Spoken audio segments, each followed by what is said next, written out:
Bonjour à tous, hello everybody, and today we're continuing our Tour de France, de fromage français, or Tour of France with French cheese, and looking at la boulette d'Avenne.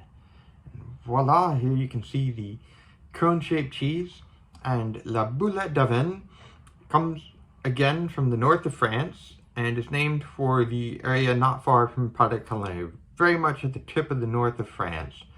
As you can see, this cone-shaped cheese has a yellow covering, and the way this cheese is made is, in the past, the Maroilles cheese, which I showed last week, if it broke when it was pulled from the molds, or if there are other issues with the cheese, they would take the remnants of the Maroilles and put it into this boulette.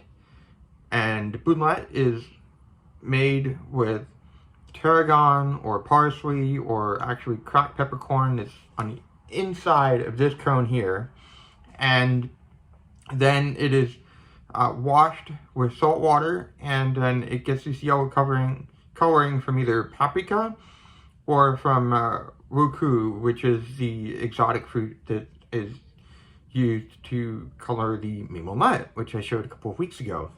And so here we have our boulette d'Avenne. And what we're going to do is we're going to cut this cheese open, and then we're going to taste it. And I should mention this is not an AOP or AOC cheese, but again, this is another cheese that's emblematic of the North. And I got this particular cheese from a cheesemonger in the city of Lille. And it started off as a raw milk cheese, and it's going to go into my tummy as a raw milk cheese. So let me cut this open, and I'll show you what it looks like, and we'll taste it. Alright folks, I'm back. I've cut into the boulette.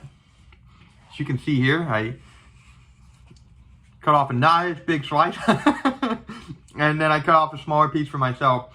I just want to give you a closer look at the inside of this cheese here. I think it's flavored with parsley, but I'm not entirely sure. It could also be tarragon. It's definitely one of the green spices.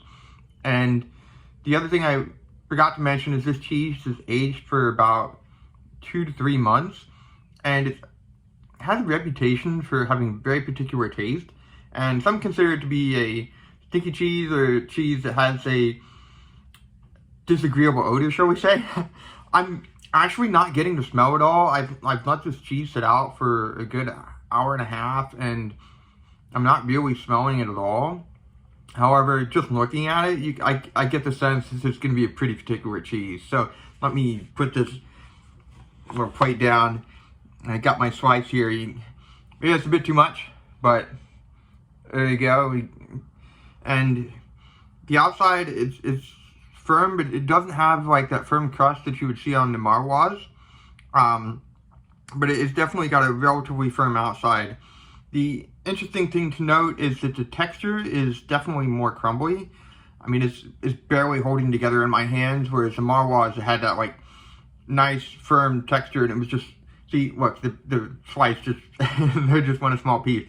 This is a very crumbly cheese, and it's got that orange crust on the outside, but it's not nearly as pronounced, and it's a lot more crumbly. So let's give this a taste.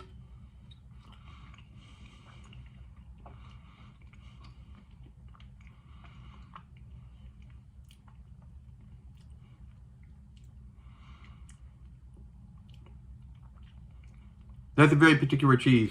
I'm getting it's definitely got a lot less fat in it. It's more lean, so it doesn't have nearly as much milk fat.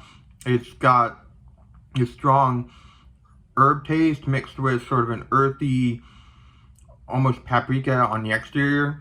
Again, that's one of the choices that the farmers can make. You can make this with cracked pepper, parsley, or tarragon.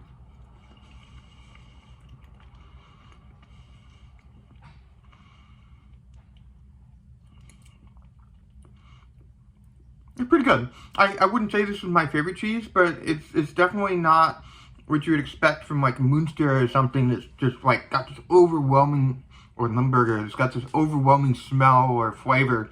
It's basically this sort of this green herbal taste mixed with a bit of sort of earthiness, and also just what you would expect from like a plain milk cheese.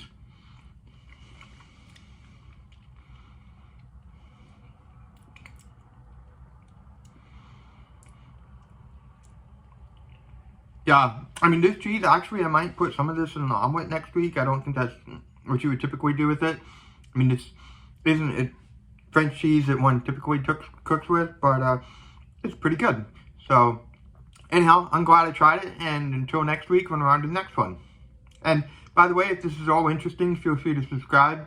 We've got another 43 AOP AOC cheeses to go, and on top of that, we'll be tasting more cheese and maybe a few other things. So, stay tuned, everybody.